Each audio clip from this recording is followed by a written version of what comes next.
All right, so the main event just finished. UFC 294 is done. It's wrapped. It's in the bag.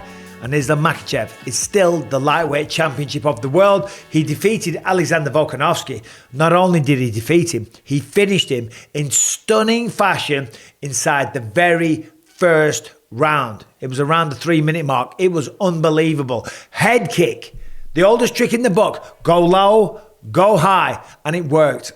It worked a treat. It put Volkanovski down hard. It was a beautiful shot right to the top of the dome. Volkanovski even had his hands up, but the hit, the shin right on the top of the head, sat him down, a few follow-up shots, and that was it. Mark Goddard, the referee, steps in, and that was it. That was all she wrote. Now, it took a tremendous amount of courage, balls, whatever you want to call it, to do what Alexander Volkanovski did. Okay, let's have it right. We got to give this man nothing but respect, and absolute respect to Islam Makhachev also for taking the fight. It takes two to tango. The first one was very close. People are split on who they thought win. People go back and forth regarding on how many times they watch it. Well, there's no debate. There is no discussion. It is over. The legacy, the rivalry, the rivalry is done. I don't think Volkanovski probably gets another shot at Islam Makhachev, not for quite some time. Now, let's give a quick recap of the fight. Both men, they go out there. Islam's throwing a few little body kicks, going low, as I said, kicking to the leg, kicking to the body. Islam gets hold of a tie clinch, starts punishing Volk with knees, couple of good ones, one or two connected with the face, couple to the body, trying to get a takedown up against the fence. Volk turns him round, looking strong, looking composed, trying to get a trip of his own, trying to get a takedown. They separate, they're back at striking range, and then there it is. Boom! Beautiful head kick. As I said, Volkanovski's got the hands up, the shin connected right here, top of the head, on the temple, down he went, and that was it.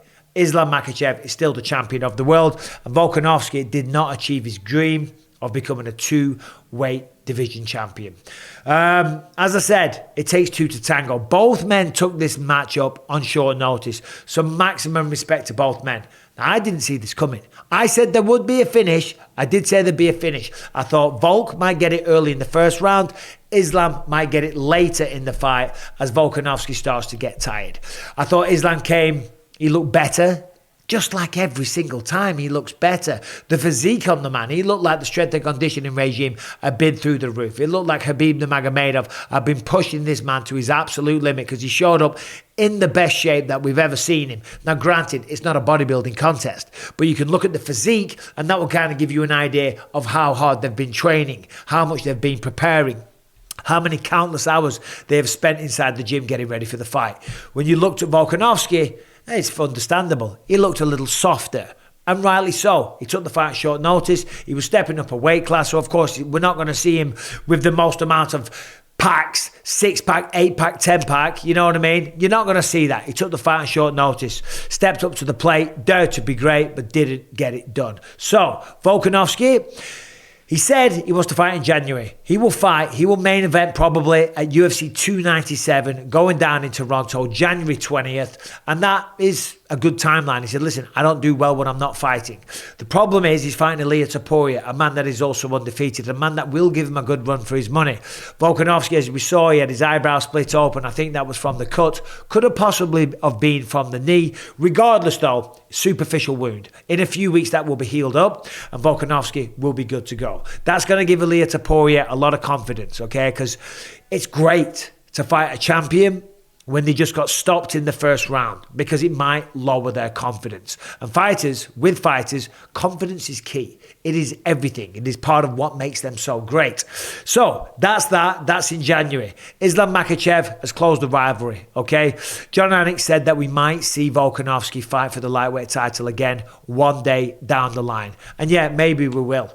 But I don't know if I necessarily agree. Not throwing shade at John Anik. I have endless respect for that man. I understand what he's saying. If he can go and defend the featherweight belt another 2-3 times, close the door on all the contenders, and maybe get 1 or 2 good wins at lightweight over one of the marquee names like a Gagey, a Poirier, a Chandler, whoever, a Conor McGregor, if and when he comes back.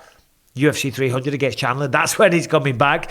But if Volkanovski can do that, then he creates the narrative to have another go. But the reality is, as I've said on videos before, getting one shot to become a double champ is hard.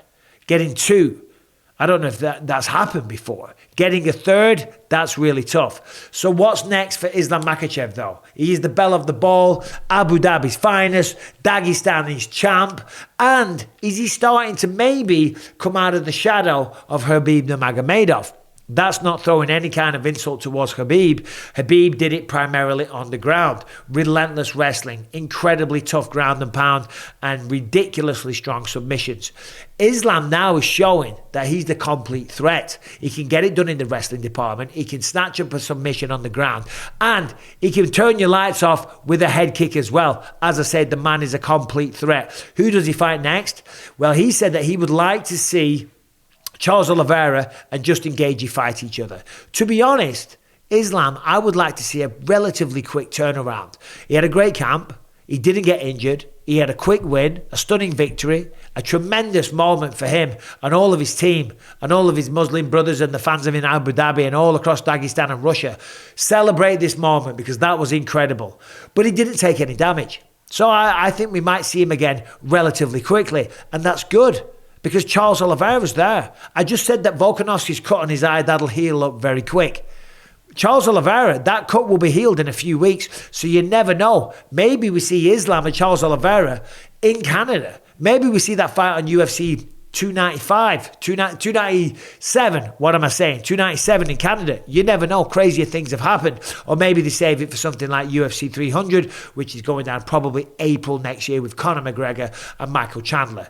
Probably not though, because McGregor and Chandler will be the main event and all shit would hit the fan if Conor was the main event over Islam Makhachev. That would be scenes, that would be a show. But talking of a show, what a show UFC 294 was. Let's just recap some of the big moments. Islam gets the job done. Head kick round one. Kamaru Usman loses, but wins a moral victory, I'll say. But Khamzat Chimaev got the job done. Kamaru Usman became the Chechen nightmare, but showed up, did a good job. Khamzat was the winner. Magomed Ankalaev, Johnny Walker, freak stoppage. That was very, very unfortunate. Ikram Alaskarov, once again, Alaskarov is the Alaskariest man in the bloody division, taking people out in quick fashion, and Saeed Nurmagomedov with a quick finish in round one. So other than the co-main event, all finishes on the main card, all very quick. One of the shortest pay-per-views we've ever seen. Islam Makhachev beat Tim Elliott, and from start to finish, a tremendous night of fights. Well done to the UFC. Well done to everyone that competed. Well done to everybody in Abu Dhabi for putting together such an incredible night of fights. An incredible night of fights. There was an incredible fight in the cage as well. Sorry, in the crowd. Incredible fight momentarily in the crowd. One that wasn't planned. Well, it involved someone that was planned. I'm talking about Paulo Costa. Paulo Costa was supposed to fight Chimaev, but obviously had to pull out because of the staph infection and the elbow surgery.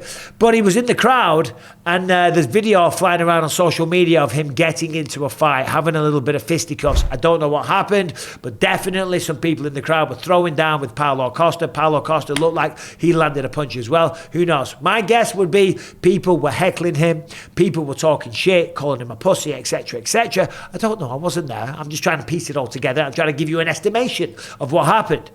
Probably people talking shit, and probably Paulo Costa said something back, and then there you go. There you have it. All shit hits the fan as usual. Gotta say, congratulations, Islam Makhachev. What an incredible man. Incredible champion, incredible role model as well for a lot of people in mixed martial arts. As is Alexander Volkanovski. His stock doesn't drop. It doesn't. Champ, keep your chin up. Maybe not that high, don't eat too many more head kicks, but well done to him. Unfortunate for Magomed Ankalaev and Johnny Walker, but everyone that competed, it takes real balls to step into that octagon, to compete at the highest level with the whole world watching. And make no mistake, UFC 294, the whole world was watching. Congrats to everybody. Islam Makhachev, the man of the moment. Thank you for watching. Subscribe, ring the bell, and I'll see you soon.